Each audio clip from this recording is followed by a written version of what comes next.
अगर आपको इंसान मानने से इनकार किया जाए तो आप क्या करेंगे? क्या टूट जाएंगे या उस दर्द को ताकत बना लेंगे? ये कहानी है एक ऐसे इंसान की जिसने दूसरा रास्ता चुना।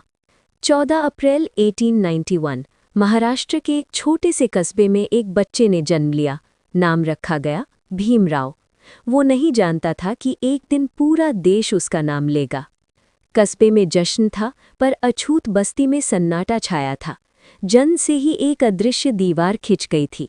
एक तरफ समाज था, दूसरी तरफ भीमराव और उनके जैसे लाखों लोग। स्कूल में 5 साल के भीमराव को कोने में बिठाया गया, बाकी बच्चों से अलग। न बेंच पर बैठने का हक, न शिक्षक के पास जाने का, बस एक कोना और एक जलता हुआ सवाल। प्यास लगी तो पानी के मटके की तरफ बढ़ा, रोक दिया गया। अछूत हो, छू नहीं सकते।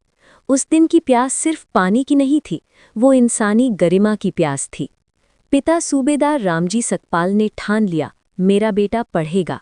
फौज की नौकरी, कम तनख्वाह, पर संकल्प अटल था। उन्होंने बेटे के हाथ में किताब थमाई और कहा, यही तुम्हारी ताकत है। एक रात बैलगाड़ी वाले ने बीच रास्ते में उतार दिया। अछूतों को नहीं बिठाते। अंधेरे में 2 बच्चे खड़े थे, डरे हुए, अकेले। वो रात भीमराव कभी नहीं भूले।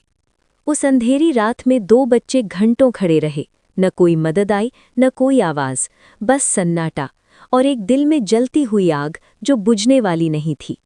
भीमराव ने पढ़ाई को हथियार बनाया। एल्फिंस्टन कॉलेज से शुरुआत हुई, फिर एक सपना, अमेरिका, कोलंबिया यूनिवर्सिटी, जहां जाति नहीं, सिर्फ ज्ञान की कीमत थी। कोलंबिया में डिग्री के बाद लंदन, फिर वापस। हर डिग्री एक और हथियार। अर्थशास्त्र, कानून, राजनीति, भीमराव ने सब सीखा, क्योंकि वो जानते थे लड़ाई लंबी है। 1920 का दशक। आम्बेडकर ने एक सवाल उठाया जिसने सबको हिला दिया। आज़ादी किसके लिए? अगर करोड़ों दलित आज भी गुलाम हैं, तो ये आज़ादी किसकी है? बड़ी बड़ी नेताओं के चेहरों पर असहजता आ गई। भीड़ में हलचल मच गई। ये सवाल सिर्फ सवाल नहीं था, ये एक चुनौती थी पूरी व्यवस्था को। 1927 महाड़ का चवदार तालाब। आम्बेडकर के नेतृत्व में हजारों दलित मार्च करते हुए आए। सदियों से जिस पानी को छूने का हक नहीं था, आज वो हक लेने आए थे। आम्बेडकर ने तालाब से पानी पिया। एक साधारण सा काम, पर उस दिन वो क्रांति थी। सदियों की बेड़ियां उसे एक घूंट पानी में टूट गईं। इतिहास बदल गया। 1932 लंदन में गोलमेज सम्मेलन। आम्बेडकर ने दलितों के लिए अलग निर्वाचन क्षेत्र की मांग रखी। ये मांग नहीं, अधिकार था, करोड़ों की आवाज थी। गांधी ने यरवदा जेल में आमरण अनशन शुरू किया। आम्बेडकर के सामने सबसे कठिन फैसला था। अंततः पूना पैक्ट हुआ, एक समझौता जो आज भी बहस का विषय है। 1947 आज़ाद भारत को एक संविधान चाहिए था। नेहरू ने आम्बेडकर को ये जिम्मेदारी सौंपी। रातों को जागकर, बीमारी में, दर्द में वो लिखते रहे। संविधान सभा में आम्बेडकर का भाषण इतिहास में दर्ज हो गया। उन्होंने कहा, हम एक विरोधाभासी जीवन में प्रवेश कर रहे हैं। राजनीति में समानता होगी, पर सामाजिक जीवन में असमानता। 26 नवंबर 1949 संविधान पर हस्ताक्षर हुए। भारत को उसकी आत्मा मिली, समानता, स्वतंत्रता, न्याय और बंधुत्व। ये आम्बेडकर का सबसे बड़ा उपहार था। 14 अक्टूबर 1956 नागपुर, लाखों अनुयायी जमा हुए। आम्बेडकर ने घोषणा की कि मैं हिंदू धर्म में पैदा हुआ, ये मेरे वश में नहीं था, पर हिंदू धर्म में मरूंगा नहीं। बौद्ध भिक्षु के सामने झुककर आम्बेडकर ने पंचशील की प्रतिज्ञा ली। उनके साथ 5 लाख से अधिक लोगों ने धर्म परिवर्तन किया। ये सिर्फ धर्म नहीं, मुक्ति का मार्ग था। 6 दिसंबर 1956 डॉक्टर भीमराव आम्बेडकर का महापरिनिर्वाण हुआ। पूरा देश शोक में डूब गया। एक युग का अंत हुआ, पर उनके विचारों का युग अभी शुरू हुआ था। उनकी विरासत हर जगह है, संविधान में, स्कूलों में, कानूनों में। हर वो अधिकार जो आज हम लेते हैं, उसके पीछे आम्बेडकर का संघर्ष है। आज भी उनकी मूर्तियां सूर्यास्त की रोशनी में चमकती हैं। एक हाथ में संविधान, आंखें भविष्य की ओर, जैसे कह रहे हों, लड़ाई अभी खत्म नहीं हुई।